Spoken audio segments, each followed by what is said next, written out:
Welcome to exam booster.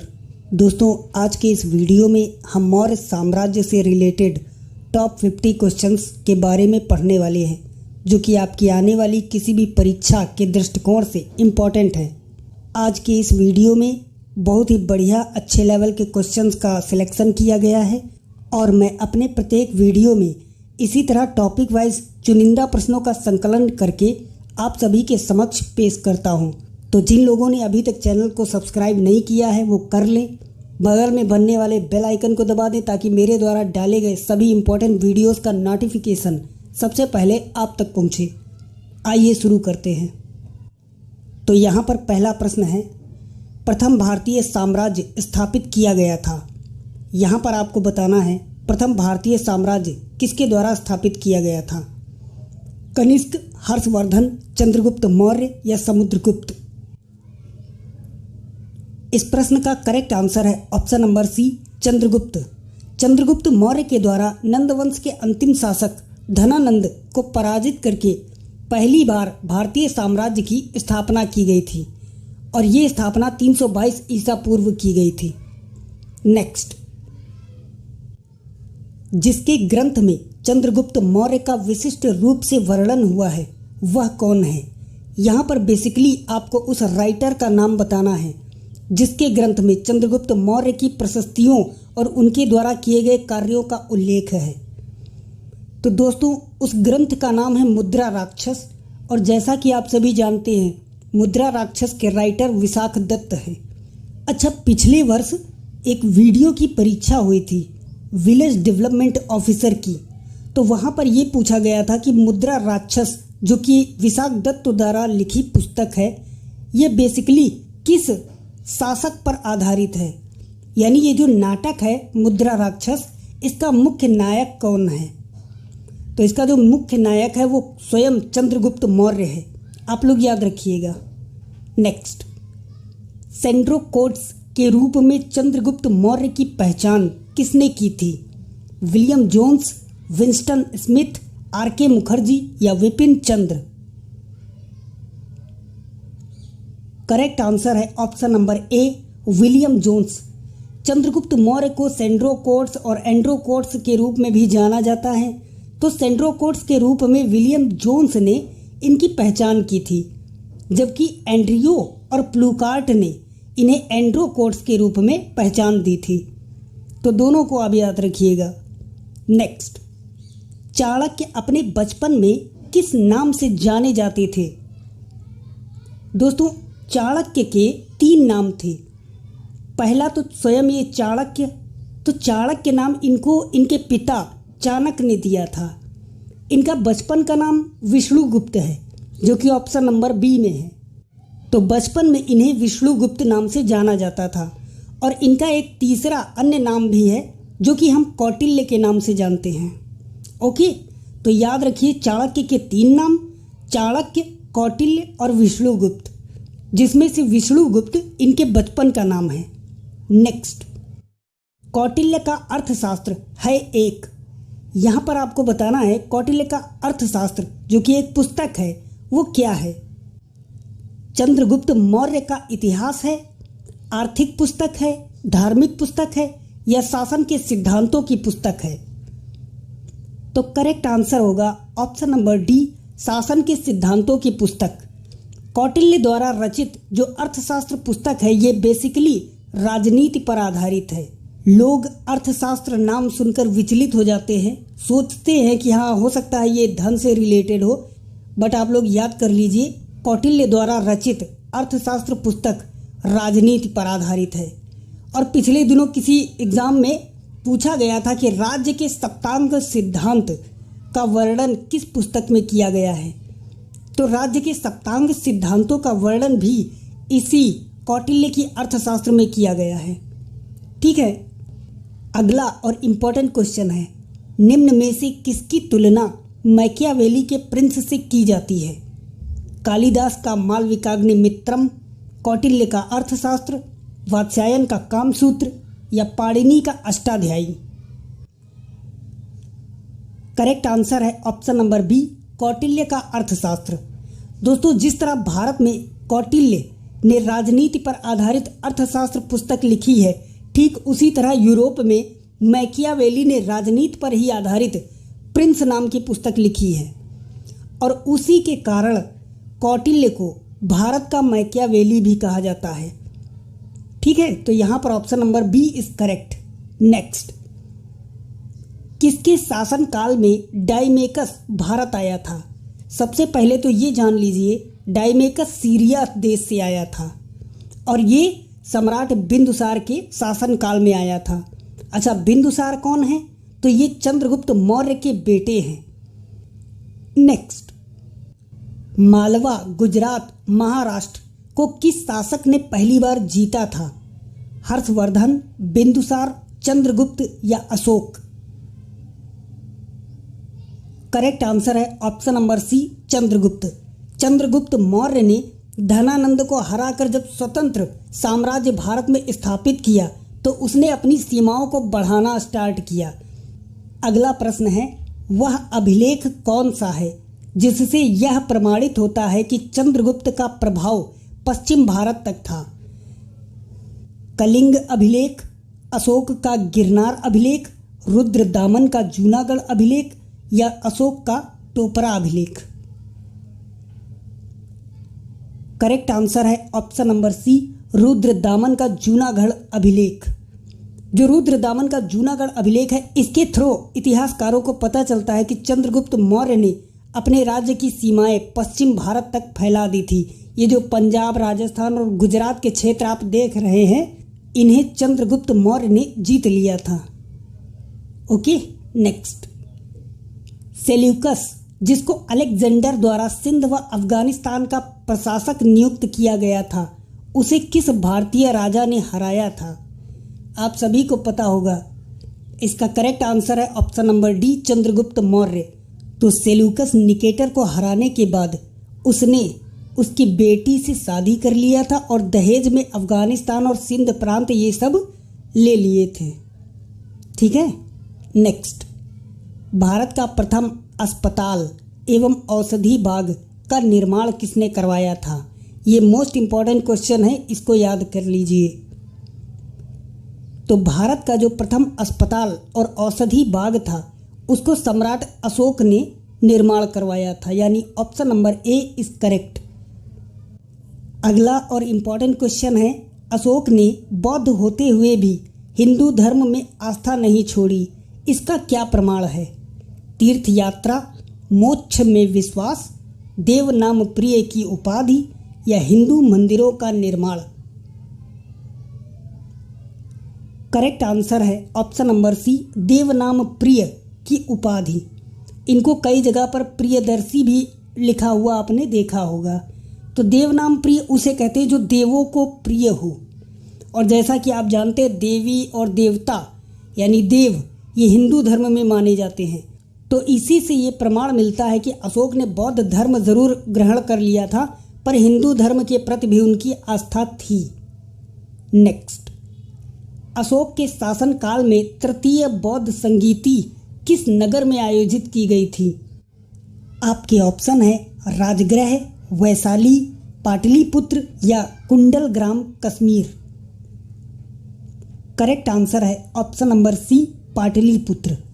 दोस्तों, मैं ये जो 4 बौद्ध संगीतियाँ हुई थी, इन चारों के बारे में आपको बता देता हूँ। तो पहली बौद्ध संगीति 483 ईसा पूर्व राजगृह में हुई थी और उसके अध्यक्ष महाकश्यप थे और राजा थे उस समय अजातशत्रु। दूसरी बौद्ध संगीति वैशाली में 383 ईसा पूर्व हुई। दूसरी बौद्ध संगीति के अध्यक्ष सब्बकामी थे और राजा थे कालाशोक। तीसरी बौद्ध संगीति 250 ईसा पूर्व पाटलिपुत्र में आयोजित की गई। इसके अध्यक्ष मोगलीपुत्र तिस्स थे और राजा उस समय थे अशोक, जो कि मौर्य वंश के थे। चौथी बौद्ध संगीति 72 ईस्वी में आयोजित की गई कुंडलवन, कश्मीर में, और इसके अध्यक्ष थे वसुमित्र और राजा थे उस समय कनिष्क। ओके, अगला प्रश्न है, मौर्य काल में सार्थवाह किसे कहते थे? दलालों को, महाजनों को, तीर्थयात्रियों को या व्यापारियों के काफिले को? करेक्ट आंसर है ऑप्शन नंबर डी, व्यापारियों के काफिले को। व्यापारियों के काफिले को सार्थवाह कहा जाता था। नेक्स्ट, सारनाथ स्तंभ का निर्माण किसने करवाया था? अशोक, कनिष्क, बिंदुसार या चाणक्य? दोस्तों, ये जो सारनाथ का स्तंभ है यही भारत का राष्ट्रीय चिन्ह है जिसमें 4 शेर बने हुए हैं। तो इस स्तंभ का निर्माण सम्राट अशोक ने करवाया था, यानी option number A is correct. Next, Sanchi का स्तूप किसने बनवाया था? दोस्तों, यहाँ पर कुछ लो लेवल क्वेश्चन हैं, बट आप लोग चिंता मत कीजिए, पूरे वीडियो में आपको अच्छे लेवल के क्वेश्चन ही मिलेंगे। क्योंकि ये क्वेश्चन भी कई बार एग्जाम में पूछे गए हैं, तो मैंने अपने वीडियो में इन क्वेश्चन को भी ले लिया है। बट यकीन मानिए, वीडियो के अंत तक आपको अच्छे लेवल के क्वेश्चन देखने को मिलेंगे। तो इसीलिए मैं कहता हूँ कि जो भी लोग चैनल पर नए हैं वो प्लीज़ चैनल को सब्सक्राइब कर लें, क्योंकि मैं इसी तरह टॉपिक वाइज क्वेश्चन लाता हूँ और अच्छे लेवल के क्वेश्चन लाता हूँ। तो इस प्रश्न का करेक्ट आंसर है ऑप्शन नंबर सी, अशोक ने सांची के स्तूपों का निर्माण करवाया था और ये स्तूप मध्य प्रदेश में है। नेक्स्ट, अशोक के शिलालेखों में कौन सी भाषा प्रयोग की गई है? यूँ तो दोस्तों, अशोक के शिलालेखों में कई प्रकार की भाषाएं प्रयोग में लाई गई हैं। ब्राह्मी भी है, पाली भी है, प्राकृत भी है, लेकिन मुख्यतः जो ज़्यादातर उसके अभिलेख पाए गए हैं उनमें प्राकृतिक भाषा मिली है। तो यहाँ पर हमारा option number B is correct, यानी अशोक के शिलालेखों में मुख्यतः प्राकृतिक भाषाएं पाई गई हैं। नेक्स्ट, निम्न में से कौन सा अशोक कालीन अभिलेख खरोष्ठी लिपि में है? कालसी, गिरनार, शहबाजगढ़ी या Meerut? Right answer is option number C, Shahbazgarhi. दोस्तों, ये जो शहबाजगढ़ी का अभिलेख है ये अशोक कालीन खरोष्ठी लिपि में लिखा गया एकमात्र अभिलेख है। नेक्स्ट, अशोक के शिलालेखों को सर्वप्रथम किसने पढ़ा था? ब्रूलर, रॉबर्ट सेबल, जॉर्ज गेल या जेम्स प्रिंसेप? करेक्ट आंसर है option number D, James Prinsep. दोस्तों, वर्ष 1837 में जेम्स प्रिंसेप ने अशोक के शिलालेखों को सर्वप्रथम पढ़ा था। नेक्स्ट, अशोक का अपने शिलालेखों में किस नाम से उल्लेख किया गया है? चक्रवर्ती, धर्मदेव, धर्मकीर्ति या Priyadarshi? Right answer is option number D, Priyadarshi. Ashok के द्वारा उसके खुद के शिलालेखों में अपना नाम प्रियदर्शी के रूप में उल्लिखित करवाया गया है। ओके, अगला और इम्पॉर्टेंट क्वेश्चन है, निम्नलिखित अभिलेखों में से किस अभिलेख में अशोक का मूल नाम अशोक अंकित है? भाब्रू अभिलेख, गिरनार अभिलेख, रुमनदेई अभिलेख या मास्की अभिलेख?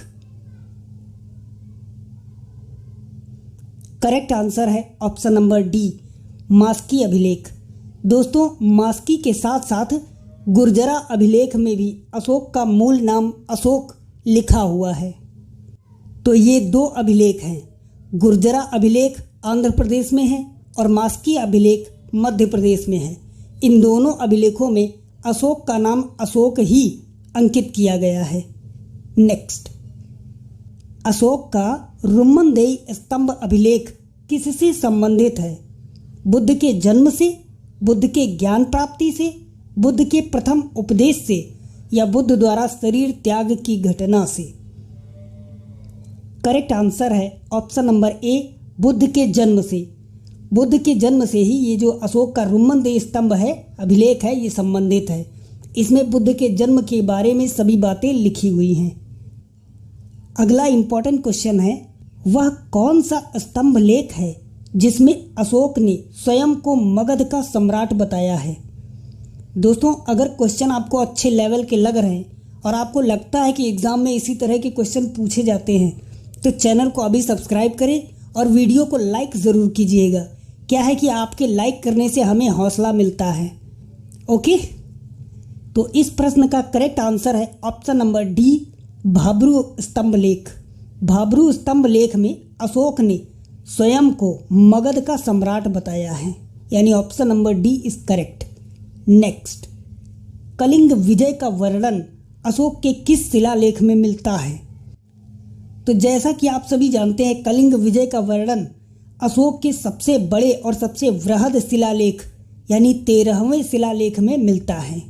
Option number D is correct. अच्छा दोस्तों, आप लोग कमेंट करके ये बताइए, अशोक ने टोटल कितने शिलालेख लिखवाए थे?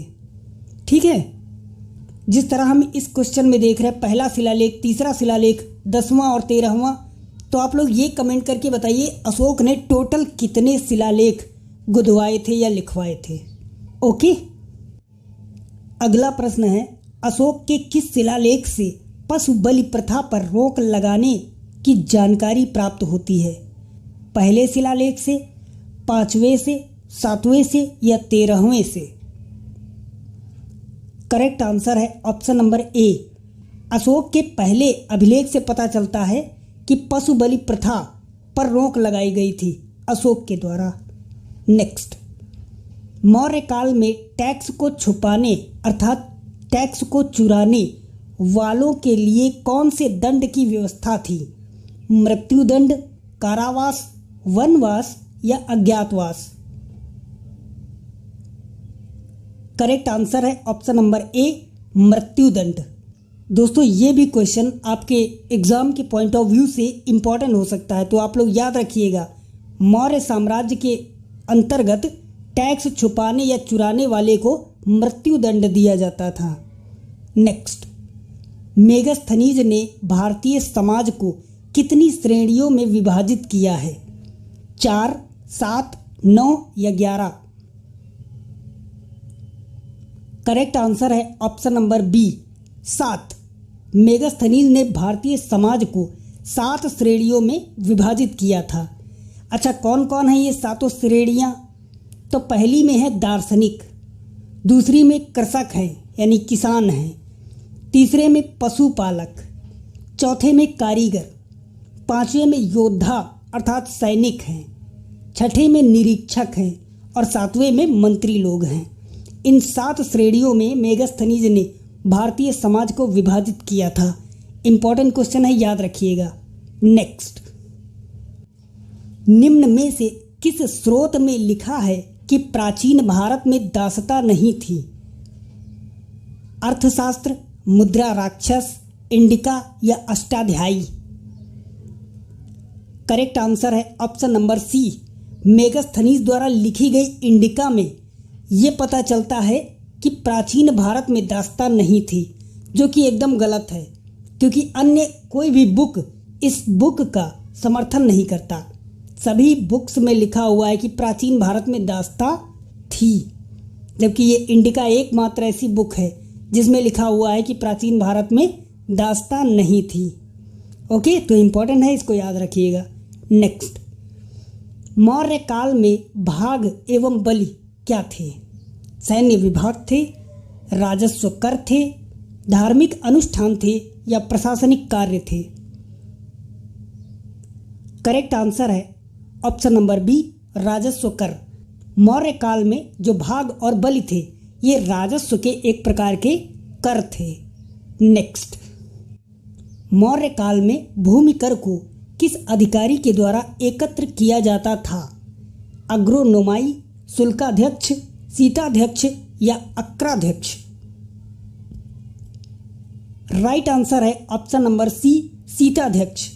सीताध्यक्ष के द्वारा भूमि कर को एकत्रित किया जाता था। और यहाँ पर जो ये सीता लिखा हुआ है, सीता का अर्थ ही होता है राजकीय भूमि से प्राप्त आय। ओके, हो सकता है आने वाली परीक्षा में ये भी पूछा जा सकता है कि मौर्य काल में सीता का क्या अर्थ था। तो आप लोग ये मत जवाब दीजिएगा कि सीता वही औरत थी जिसे रावण चोरी करके ले गया था। मौर्य काल में सीता का अर्थ है राजकीय भूमि से प्राप्त आय। ओके, नेक्स्ट, मौर्य मंत्री परिषद में निम्न में कौन राजस्व इकट्ठा करने से संबंधित था? समाहर्ता, व्यावहारिका, अंतपाल या प्रतिष्ठा? करेक्ट आंसर है ऑप्शन नंबर ए, समाहर्ता। मौर्यों की मंत्री परिषद में जो राजस्व इकट्ठा करने वाला मंत्री था उसे समाहर्ता कहा जाता था। नेक्स्ट, पंकोदक सन्निरोधे मौर्य प्रशासन द्वारा लिया जाने वाला जुर्माना था। आपको बताना है ये जुर्माना किन पर लगाया जाता था? पीने के पानी को गंदा करने पर, सड़क पर कीचड़ फैलाने पर, कूड़ा फैलाने पर या मंदिरों को गंदा करने पर? तो जैसा कि आप नाम में ही देख सकते हैं, आगे पंक लिखा हुआ है। पंक का अर्थ ही होता है कीचड़। जैसा कि हम हिंदी में पर्यायवाची में पढ़ते हैं ना, पंकिल। पंकिल का मतलब होता है गंदला या फिर कीचड़ जैसा, तो वहीं से इसका भी अनुमान लगाया जा सकता है। तो पंकोदक सन्निरोधे जो ये जुर्माना था, ये सड़क पर कीचड़ फैलाने वालों के प्रति लगाया जाता था। नेक्स्ट, किस शासक ने गिरनार क्षेत्र में एक झील का निर्माण करवाया था? चंद्रगुप्त मौर्य, अशोक, रुद्रदमन या स्कंदगुप्त? करेक्ट आंसर है ऑप्शन नंबर ए, चंद्रगुप्त। चंद्रगुप्त मौर्य ने ही गिरनार क्षेत्र में एक झील का निर्माण करवाया था। नेक्स्ट, चंद्रगुप्त मौर्य ने अपने जीवन के अंतिम दिन कहाँ गुजारे? पाटलिपुत्र, काशी, उज्जैन या श्रवणबेलगोला? तो इसका करेक्ट आंसर है option number D, Shravanabelagola. Chandragupta Maurya ने जैन साधु भद्रबाहु से दीक्षा लेकर कर्नाटक के श्रवणबेलगोला चले गए थे और वहीं पर जैन साधुओं के बीच अपने जीवन के अंतिम दिन गुजारे थे और वहीं पर उनकी मृत्यु भी हो गई थी। तो यदि आपसे पूछे चंद्रगुप्त मौर्य ने अंतिम दिन कहाँ बिताए, तो श्रवणबेलगोला। अंतिम दिनों में कौन सा धर्म उन्होंने ज्वाइन किया था? तो जैन धर्म। किसने ज्वाइन करवाया था? भद्रबाहु ने। और अगर ये भी पूछे कि चंद्रगुप्त मौर्य की मृत्यु कहाँ हुई थी, तो भी जवाब सेम है, श्रवणबेलगोला, कर्नाटक। ओके, अगला और इम्पॉर्टेंट क्वेश्चन है, मौर्य वंश का अंतिम शासक कौन था? जैसा कि आप सभी जानते हैं, मौर्य वंश का प्रथम शासक यानी जिसने स्थापना की थी मौर्य वंश की, वो था चंद्रगुप्त मौर्य। और यदि बात करें मौर्य वंश के अंतिम शासक की, तो वो था बृहद्रथ।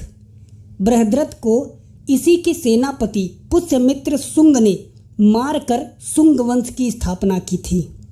नेक्स्ट, सांची का स्तूप किस कला व मूर्ति कला का निरूपण करता है? जैन, बौद्ध, हिंदू या आजीवक? करेक्ट आंसर है ऑप्शन नंबर बी, बौद्ध। जैसा कि आप सभी जानते हैं कि कलिंग युद्ध के बाद सम्राट अशोक ने बौद्ध धर्म ज्वाइन कर लिया था और सम्राट अशोक ने ही सांची के स्तूप बनवाए थे, तो ऑब्वियसली उन्होंने बौद्ध धर्म से ही प्रेरित होकर सांची के स्तूप बनवाए थे, यानी यहाँ पर ऑप्शन नंबर बी करेक्ट है। नेक्स्ट, मौर्य साम्राज्य में प्रचलित मुद्रा का नाम क्या था? दिनार, तोल, टका या पड़? करेक्ट आंसर है ऑप्शन नंबर डी, पड़। मौर्य काल में जो मुद्रा प्रचलित थी उसे पड़ कहा जाता था। नेक्स्ट, सम्राट बिंदुसार किस धर्म के अनुयायी थे? बौद्ध, जैन, हिंदू या आजीवक? ये प्रश्न कई एग्जामों में पूछा गया है और इम्पॉर्टेंट क्वेश्चन है, क्योंकि बिंदुसार के पिता चंद्रगुप्त मौर्य जैन धर्म के अनुयायी थे। बिंदुसार के जो बेटे थे अशोक, वो बौद्ध धर्म के अनुयायी थे और बिंदुसार ही उन दोनों के बीच में एक ऐसे व्यक्ति थे जो कि न जैनी थे न बौद्धिस्ट थे, वो आजीवक धर्म के अनुयायी थे और बहुत सारे लोग इस बात को नहीं जानते हैं। तो इस प्रकार ये प्रश्न भी इम्पॉर्टेंट हो जाता है। नेक्स्ट, अशोक ने बौद्ध धर्म के प्रचार के लिए किसको श्रीलंका भेजा था? महेंद्र, संघमित्रा, मिनेंडर या ए व बी दोनों? करेक्ट आंसर है ऑप्शन नंबर डी। महेंद्र और संघमित्रा इन दोनों को श्रीलंका भेजा था अशोक ने बौद्ध धर्म के प्रचार के लिए। नेक्स्ट, अशोक ने किस बौद्ध साधु से प्रभावित होकर बौद्ध धर्म अपनाया था? ब्रह्मगुप्त, विष्णुगुप्त, उपगुप्त या Brihadratha? Right answer is option number C, Upagupta. Upagupta से बौद्ध धर्म की दीक्षा लेकर अशोक ने बौद्ध धर्म अपनाया था। नेक्स्ट, कलिंग युद्ध किस वर्ष में हुआ था? 261 ईसा पूर्व, 269 ईसा पूर्व, 232 ईसा पूर्व या 240 ईसा पूर्व? करेक्ट आंसर है ऑप्शन नंबर ए, 261 ईसा पूर्व। दोस्तों, अशोक के राज्याभिषेक के 8 वर्ष बाद कलिंग युद्ध हुआ था और कलिंग एक जगह का नाम है जो कि उड़ीसा में पड़ता है और ये 261 ईसा पूर्व हुआ था। इसी युद्ध के पश्चात अशोक का हृदय परिवर्तन हुआ था और उन्होंने बौद्ध धर्म ज्वाइन कर लिया था। नेक्स्ट, मौर्य वंश के शासन के दौरान स्थानिक कौन था? जिला प्रशासक, नगर प्रशासक, ग्राम प्रशासक या प्रांतीय प्रशासक? करेक्ट आंसर है ऑप्शन नंबर ए, जिला प्रशासक। मौर्य वंश के समय जो स्थानिक होता था वो मुख्यतः जिला प्रशासक होता था। नेक्स्ट, वह शासक कौन था जिसने राज सिंहासन हासिल करने के लिए अपने बड़े भाई सुसीम की हत्या कर दी थी? तो इसके बारे में लगभग आप सभी जानते होंगे। ये कार्य सम्राट अशोक ने किया था। उन्होंने राज्य हासिल करने के लिए अपने बड़े भाई सुसीम की हत्या कर दी थी। नेक्स्ट, निम्न में से सम्राट अशोक की वह पत्नी कौन थी जिसने उसको प्रभावित किया था? या यूं भी कहा जा सकता है कि सम्राट अशोक की सबसे प्रिय पत्नी कौन थी? तो ऑप्शन आपके सामने है। करेक्ट आंसर है ऑप्शन नंबर डी, कौरवकी। कौरवकी जो थी वो सम्राट अशोक की सबसे प्रिय पत्नी थी और उन्हीं के कारण सम्राट अशोक का हृदय परिवर्तन भी हुआ था। कलिंग युद्ध के बाद कौरवकी ने इतना समझाया था अशोक को कि उनके समझाने मात्र से अशोक का हृदय परिवर्तन हो गया था। नेक्स्ट, निम्नलिखित किस शहर में अशोक के शिलालेख नहीं पाए जाते हैं? अर्थात अशोक के एक भी शिलालेख इस शहर में नहीं है। गिरनार, कंधार, पाटलिपुत्र या टोपरा? करेक्ट आंसर है ऑप्शन नंबर सी, पाटलिपुत्र। दोस्तों, पाटलिपुत्र इनकी राजधानी जरूर थी लेकिन पाटलिपुत्र में अशोक का एक भी शिलालेख या स्तंभ लेख या अभिलेख नहीं है। जैसा कि हम सभी जानते हैं, चिराग तले अंधेरा। अशोक ने बाकी हर जगह पर कुछ ना कुछ बनवाया है लेकिन पाटलिपुत्र में कुछ नहीं बनवाया। तो इस प्रश्न का यही आंसर होगा, पाटलिपुत्र शहर में अशोक के एक भी शिलालेख नहीं है। इसके विपरीत अगर ये प्रश्न में पूछा जाए कि अशोक के सर्वाधिक शिलालेख किस राज्य में हैं, तो जवाब होगा कर्नाटक। कर्नाटक राज्य में अशोक के सबसे ज़्यादा शिलालेख हैं। ओके, अगला इंपॉर्टेंट क्वेश्चन है, श्रीनगर की स्थापना किस मौर्य शासक ने की थी? अशोक, बिंदुसार, चंद्रगुप्त या दशरथ? करेक्ट आंसर है ऑप्शन नंबर ए, अशोक। सम्राट अशोक ने कश्मीर स्थित श्रीनगर की स्थापना की थी। नेक्स्ट, अशोक के द्विभाषाई अर्थात ग्रीक और अरमाइक अभिलेख कहाँ से प्राप्त हुए हैं? दोस्तों, यदि प्रश्न आपको अच्छे लेवल के लग रहे हों तो वीडियो को लाइक ज़रूर कीजिएगा और इन प्रश्नों को अपने दोस्तों के साथ शेयर कीजिएगा ताकि वो भी इन्हें पढ़कर लाभान्वित हो सकें। तो इस प्रश्न का करेक्ट आंसर है option number A, Kandahar. Kandahar से जो भी अशोक द्वारा निर्मित अभिलेख प्राप्त हुए हैं वो द्विभाषाई हैं, अर्थात ग्रीक और अरमाइक दोनों प्रकार की भाषाओं का उपयोग किया गया है उन्हें लिखने में। नेक्स्ट, कौटिल्य द्वारा रचित अर्थशास्त्र कितने अधिकरणों में विभाजित है? 11, 12, 15 या 19? करेक्ट आंसर है ऑप्शन नंबर सी 15। कौटिल्य द्वारा रचित अर्थशास्त्र जो कि एक राजनीतिक पुस्तक है, तो ये 15 अधिकरणों में विभाजित है। नेक्स्ट, ये प्रश्न भी बहुत अच्छे लेवल का है और ये पिछले साल पीसीएस की परीक्षा में पूछा गया प्रश्न है, सेम टू सेम। प्रश्न ये है, किस शिलालेख में अशोक की यह घोषणा अंकित है, किसी भी समय चाहे मैं खाता रहूं या रानी के साथ विश्राम करता रहूं या अपने अंतःशाला में रहूं, मैं जहां भी रहूं मेरे महामात्य मुझे सार्वजनिक कार्य के लिए संपर्क कर सकते हैं। आपको बताना है यह घोषणा किस शिलालेख में अंकित है, दूसरे शिलालेख में, चौथे में, पांचवें में या छठे में? करेक्ट आंसर है ऑप्शन नंबर डी, छठा शिलालेख। दोस्तों, अशोक द्वारा निर्मित जो छठा शिलालेख है उसमें ये लिखा हुआ है कि मैं चाहे किसी भी समय, चाहे मैं खाता रहूं, रानी के साथ विश्राम करता रहूं, अपने अंतःशाला में रहूं या कहीं भी रहूं, अगर सार्वजनिक ज़रूरत है मेरी तो महामात्य मुझसे तुरंत ही संपर्क कर सकते हैं। और ये बहुत बड़ी बात थी किसी राजा के लिए। नेक्स्ट, ये आज के इस हमारे वीडियो का अंतिम प्रश्न है और इसका जवाब आप लोग कमेंट सेक्शन में देंगे। मौर्य काल के दौरान शिक्षा का सबसे प्रसिद्ध केंद्र निम्न में से कौन सा था? आपके ऑप्शन है वल्लभी, नालंदा, उज्जैन या तक्षशिला। अपना जवाब कमेंट करके हमको बताइए।